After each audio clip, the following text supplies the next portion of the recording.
Okay, so what I learned from the readings and the lecture, not every deaf person has the same experience growing up or the same path.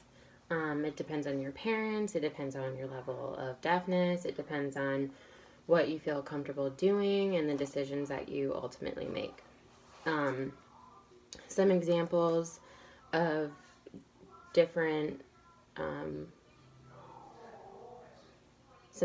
different deafness.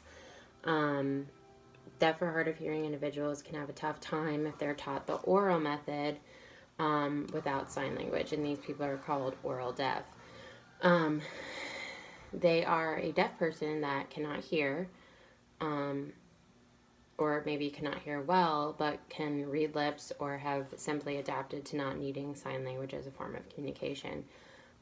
This happens a lot, or it happened a lot in the mid 1900s.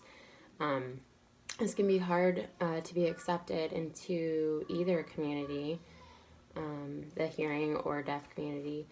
Those who are deaf later, whether it is age or just gradual hearing loss, um, basically have to learn to be deaf and don't want to be a part of the deaf community. They are used, typically, they are not wanting to be a part of the deaf community. They're used to what they know and what sound sounds like.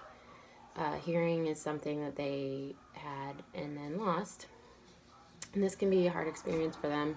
There's a community called ALDA, which is a community for latent deaf, for people with experiences like that. It's wonderful for them, depending on their situation, to find a group like that, or CODAs. They can find a group with other CODAs and they can share what their life has been like and really connect with others and help find their identity. Then you have those who are born deaf or acquire it early in life and are immersed in deaf culture and sign language. And as we get more interpreters and technology is growing, the language barrier is getting smaller. This is great for many deaf and hard of hearing individuals.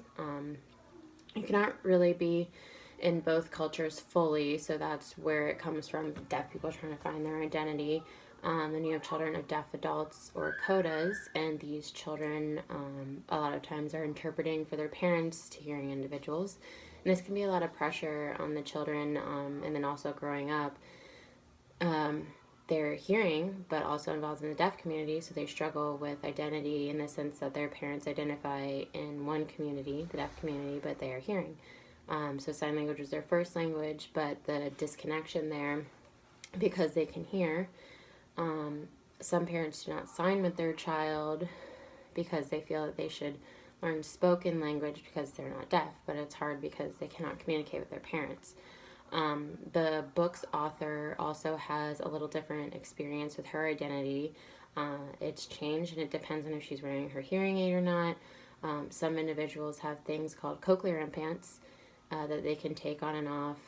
So individuals with these types of devices can sometimes go back and forth on whether they want to be hearing or deaf. So it really just depends on